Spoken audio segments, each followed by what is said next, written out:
আজকে বানাচ্ছি রুই মাছের কোপ্তা কারি। এটা যে কি দুর্দান্ত টেস্টি হয়, আপনারা যদি না দেখেন কিভাবে বুঝবেন।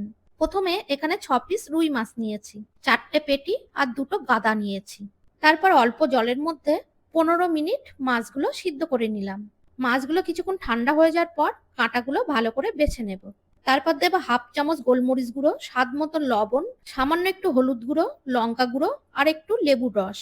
এরপর দিলাম 1 চামচ আদা রসুন বাটা, 1 মুঠো পেঁয়াজ কুচি, লঙ্কা কুচি, ধনেপাতা কুচি, 3 চামচ কর্নফ্লাওয়ার আর একটা ডিম। তারপর সবকিছু খুব ভালো করে মেখে নিলাম। আপনারা চাইলে এর মধ্যে অল্প আলু সিদ্ধ দিতে পারেন। আমি এটা আলু ছাড়াই বানালাম। কোপ্তাগুলো যদি বলের মতন শেপ দিতে অসুবিধা হয় তাহলে আর 1 চামচ কর্নফ্লাওয়ার দেবেন।